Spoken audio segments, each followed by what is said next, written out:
وہ کون سی جگہ ہے جہاں اللہ موجود نہیں؟ کیا آپ جانتے ہیں؟ حضرت علی رضی اللہ عنہ سے پوچھا گیا اب تک کا سب سے مشکل سوال۔ یہودیوں نے حضرت علی رضی اللہ عنہ سے پوچھا کہ بتائیں جہاں خدا نہیں ہے۔ بسم اللہ الرحمن الرحیم۔ ناظرین، اللہ تعالیٰ نے حضرت علی رضی اللہ عنہ کو عقل و خرد کی اس قدر رافع الاعلیٰ صلاحیتوں سے نوازا تھا کہ جو مسائل دوسرے حضرات کے نزدیک پیچیدہ اور غیر حل شدہ سمجھے جاتے تھے، انہی مسائل کو وہ آسانی سے حل کر دیتے تھے۔ اکابر صحابہ کرام رضوان اللہ علیہم اجمعین ایسے اوقات سے پناہ مانگتے تھے کہ جب کوئی مشکل مسئلہ پیش آ جائے اور اس کے حل کے لیے حضرت علی رضی اللہ عنہ موجود نہ ہو۔ ایک دفعہ یہودیوں کی ایک جماعت حضرت علی رضی اللہ عنہ کے پاس آئی اور وہ حضرت علی رضی اللہ عنہ کے علم اور دانائی کے مقام سے واقف تھے۔ وہ نادان یہ سوچ کر آئے تھے کہ اگر کسی طریقے سے وہ حضرت علی کو علمی بنیاد پر شکست دے دیں تو اس سے مسلمانوں کو شرمندگی ہوگی اور ہر طرف ہمارا ڈنکا بجنے لگے گا۔ اس یہودی جماعت نے بھی منصوبہ بنایا کہ ہم نہ صرف آپ سے سوال کریں گے بلکہ آپ سے سوال آپ کی کتاب یعنی قرآن مجید سے نہیں بلکہ اپنی کتاب یعنی توریت سے کریں گے۔ اس جماعت نے من ہی من میں یہ سوچ لیا تھا کہ اگر حضرت علی رضی اللہ عنہ ہماری شرائط کے مطابق توریت سے جواب دینے پر راضی ہو بھی جاتے ہیں تو یہی ہماری جیت ہوگی۔ لیکن کیسے؟ ناظرین، یہودیوں کی اس جماعت کا ماننا کچھ یوں تھا کہ حضرت علی رضی اللہ عنہ بہرحال حضرت محمد صلی اللہ علیہ وآلہ وسلم کے ماننے والے ہیں، اور حضرت محمد صلی اللہ علیہ وآلہ وسلم قرآن پاک نازل ہوا تو یہ بات ممکن نہیں کہ حضرت علی رضی اللہ عنہ کسی صورت توریت کے سوالوں کا جواب تو توریت سے ہی دے سکیں۔ ناظرین، یہودیوں اس کی جماعت کا سربراہ جس کا نام راس الجالوت تھا، اس کی زیر قیادت یہ جماعت حضرت علی رضی اللہ عنہ کے پاس آئی تھی۔ راس الجالوت بولا، اے علی، ہم لوگوں نے آپ کے علم کا بہت چرچا سنا ہے۔ حضرت علی رضی اللہ عنہ مسکرا کر بولے، تو کیا اس بات کی تصدیق کرنے آئے ہو؟ راس الجالوت بولا، ہم آپ سے چند سوالات کریں گے۔ آپ کو ان سوالوں کا جواب ہماری کتاب توریت سے دینا ہوگا، اور اگر آپ نے سب کے سامنے ہمارے سوالوں کے جواب دے دیے تو ہم آپ کو باب العلم مان لیں گے۔ حضرت علی رضی اللہ عنہ نے مسکرا کر جواب دیا، میں فی الحال اس بات سے بالکل غافل ہوں کہ تم لوگ کیا سوالات کرو گے اور تم کیا سوچ کر آئے ہو۔ اگر میں تمہارے سوالوں کے جواب دینے میں کامیاب ہو گیا تو کیا تم لوگ دین اسلام قبول کرو گے؟ یہودی اس بات پر آمادہ ہو گئے کہ اگر ان کے تمام سوالوں کے جواب انہیں توریت سے مل گئے تو وہ یہودی نے مذہب چھوڑ کر اسلام قبول کر لیں گے، اور یہ اس بات کی دلیل ہوگی کہ جن سے آپ نے علم سیکھا ہے وہ یقیناً اللہ کی طرف سے بھیجے گئے سچے نبی ہیں۔ ناظرین، اب تمام معاملات طے پا چکے تھے اور پورا مجمع خاموش ہو کر بیٹھ چکا تھا۔ سوالوں کا سلسلہ شروع ہوا۔ یہودی عالم راس الجالوت نے مجمع کی جانب دیکھا اور علم کے تکبر سے بھرپور لہجے میں سوال کیا، اے علی، یہ بتائیں کہ وہ کون سی چیز ہے جو خدا کے لیے نہیں ہے؟ یہودی یہ جانتے تھے کہ مسلمانوں کی کتاب میں درج ہے کہ ہر چیز اللہ کے لیے ہے، اور اس بات کا جواب حضرت علی کے لیے دینا ناممکن ہوگا۔ مجمع میں بیٹھے تمام افراد سوچ میں ڈوب گئے کہ کائنات میں کوئی ایسی چیز بھی ہے جو اللہ کے لیے نہ ہو۔ تب حضرت علی رضی اللہ عنہ نے بغیر کسی توقف کے فرمایا کہ تم جاننا چاہتے ہو کہ وہ کون سی چیز ہے جو اللہ کے لیے نہیں ہے، تو اس کا جواب شرک ہے۔ اللہ ہر قسم کے شرک سے پاک ہے۔ تمام مجمع جو بیٹھا سن رہا تھا بے ساختہ واہ واہ کہہ اٹھا۔ ناظرین، اب راس الجالوت نے دوسرا سوال کیا، اے علی، یہ بتائیں کہ وہ کون سی جگہ ہے جہاں اللہ موجود نہیں ہے؟ حضرت علی نے اس کو فوراً جواب دیا کہ اللہ تعالیٰ ہر جگہ موجود ہے۔ اس پر راس الجالوت بولا، اس سوال کا جواب آپ ہمیں ہماری کتاب سے دیں۔ حضرت علی رضی اللہ عنہ نے فرمایا، فرمایا کہ کیا تمہاری کتاب میں یہ نہیں لکھا ہے کہ حضرت موسیٰ علیہ السلام کے پاس ایک فرشتہ آیا اور حضرت موسیٰ علیہ السلام نے اس سے پوچھا کہ تم کہاں سے آئے ہو؟ تو اس نے جواب دیا کہ میں 7ویں آسمان سے آپ کے پاس حاضر ہوا ہوں۔ اتنے میں حضرت موسیٰ علیہ السلام کے پاس دوسرا فرشتہ آیا۔ حضرت موسیٰ علیہ السلام نے اس سے پوچھا کہ تم کہاں سے آئے ہو؟ اس نے جواب دیا میں زمین کے 7ویں طبق سے آپ کے پاس حاضر ہوا ہوں۔ حضرت موسیٰ علیہ السلام نے پہلے فرشتے سے پوچھا 7ویں آسمان میں تمہارے قریب کون تھا؟ فرشتے نے جواب دیا میرے قریب میرا رب تھا۔ تو اس سے یہ معلوم ہوا کہ بلندیوں کی انتہا یہ ہو یا گہرائیوں کی انتہا، اللہ رب العزت ہر جگہ موجود ہے۔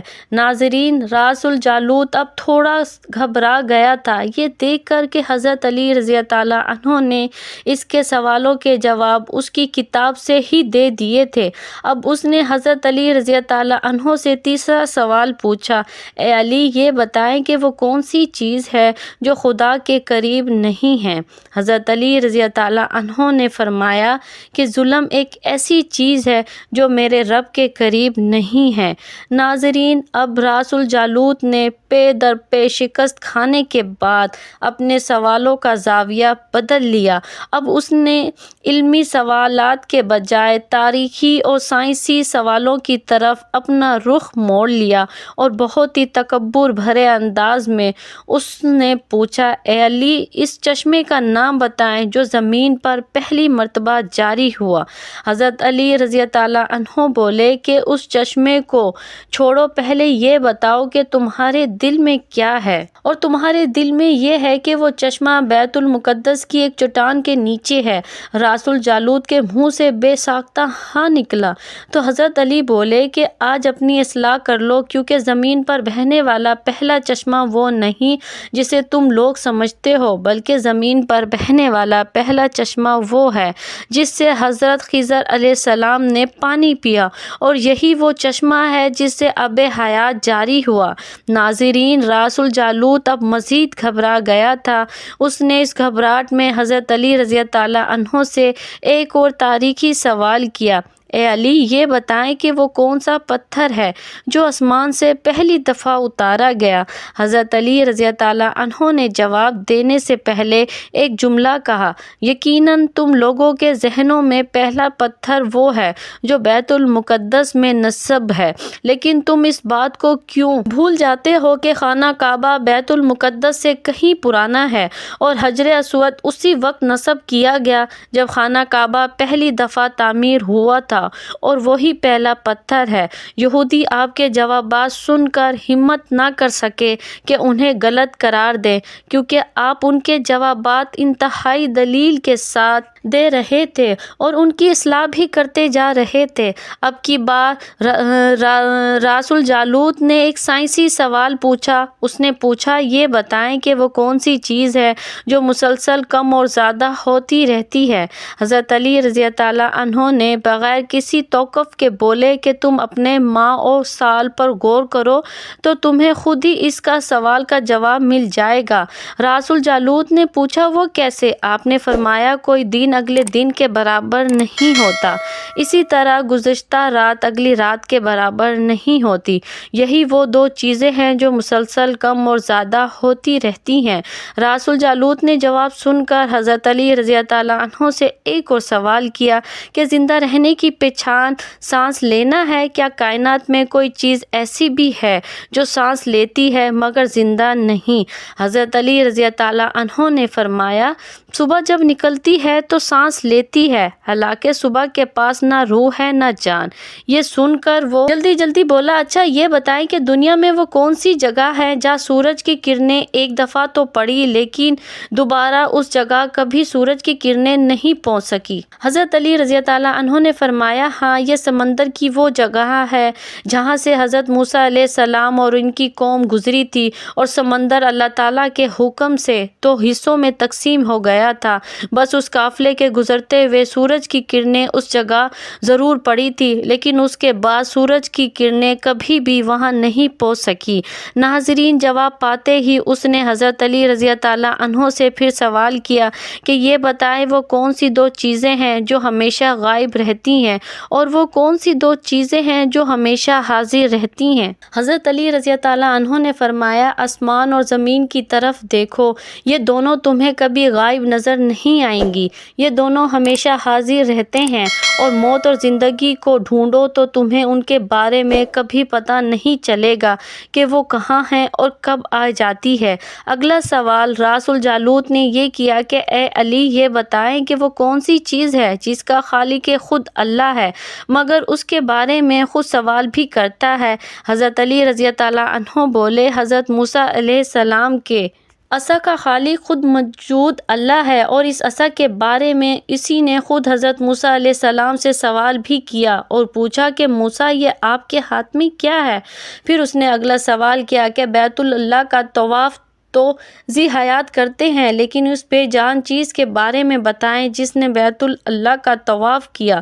حضرت علی رضی اللہ عنہ توقف بولے کہ کشتی نوح ایک ایسی بے جان چیز ہے جو طوفان کے دوران اس مقام پر پہنچی جہاں بیت اللہ ہے، تو اس نے اس کے گرد 7 چکر لگائے۔ راس الجالوت نے باب العلم حضرت علی رضی اللہ عنہ سے کئی سوال کیے اور تمام کے جوابات آپ رضی اللہ عنہ سے بالکل ٹھیک ٹھاک بلا توقف دے دیے، تو مجمع میں بیٹھے ہوئے ایک یہودی بولا کہ حضرت، دنیا میں ہر شخص سوچ کے جواب دیتا ہے، لیکن آپ تو ہر سوال کا جواب بلا توقف دے رہے ہیں۔ حضرت علی رضی اللہ عنہ نے اس سوال کے بدلے اس یہودی سے ایک سوال کیا، بتاؤ تمہارے ہاتھ میں کتنی انگلیاں ہیں؟ اس نے فوراً جواب دیا، 5۔ حضرت علی رضی اللہ عنہ نے فرمایا، تو نے بھی تو فوراً میرے سوال کا جواب دے دیا۔ اس یہودی نے کہا، یا علی، یہ کیسی بات ہوئی؟ مجھے معلوم ہے میرے ہاتھ میں 5 انگلیاں ہیں۔ یہ سن کر حضرت علی رضی اللہ عنہ نے مسکراتے ہوئے کہا، مجھے بھی یہ سارے علم ایسے ہی معلوم ہیں جیسے تجھے یہ معلوم ہے کہ تیرے ہاتھ میں 5 انگلیاں ہیں۔ یہودی نادان نہیں، جانتے ہیں باب العلم کے پاس کائنات کے رازوں کا علم ہے، لیکن جب انہیں تمام سوالات کے جوابات ٹھیک ٹھاک مل گئے تو راس الجالوت سمیت تمام گروہ نے کلمہ پڑھا اور سب کے سب دائرہ اسلام میں داخل ہو گئے۔ ایک دفعہ ایک شخص نے وصیت کی کہ اس کے 17 اونٹ اور اس کے 3 بیٹوں میں اس طرح تقسیم کیے جائیں کہ میرے بڑے بیٹے کو کل تعداد سے آدھے اونٹ ملے، منجلے کو کل اونٹوں کا تیسرا حصہ، جبکہ سب سے چھوٹے بیٹے کو کل تعداد کا 9واں حصہ ملے۔ اس شخص کے فوت ہو جانے کے بعد شہر بھر کے صاحبان دانش بیٹھ کر سوچتے رہے کہ وصیت کے مطابق اونٹوں کی تقسیم کیسے کی جائے۔ بہت سوچ بچار کے بعد بالآخر انہوں نے حضرت علی رضی اللہ عنہ کے پاس جانے کا فیصلہ کیا۔ مسئلہ حضرت علی رضی اللہ عنہ کے پاس پہنچا تو آپ نے فرمایا، میں یہ تقسیم کر دوں گا۔ آپ رضی اللہ عنہ نے ایک اونٹ اپنی طرف سے کل تعداد میں مستعارہ ملایا، اب کل اونٹ 18 ہو گئے۔ پھر آپ رضی اللہ عنہ نے یوں تقسیم فرمائی کہ جیسے کل اونٹ 18 ہوئے تو پہلے بیٹے کو کل اونٹوں کا آدھا حصہ 9واں اونٹ دے دیے گئے، اور درمیانے بیٹے کو 1/3 6 اونٹ دے دیے، اور تیسرے کو 9واں حصہ 2 اونٹ دے دیے۔ اس طرح کل اونٹ تقسیم شدہ 17 ہوئے۔ اس کے بعد آپ رضی اللہ عنہ نے اپنا ادھار دیا ہوا اونٹ واپسی لے لیا۔ یہ تھی ناظرین حضرت علی رضی اللہ عنہ کی ذہانت کہ جن کے سامنے کوئی بھی بات ناممکن نہ تھی۔ اللہ پاک ہمیں بہتر عمل کرنے کی توفیق عطا فرمائے اور ہمیں نیکوکاروں میں شامل کرے، آمین۔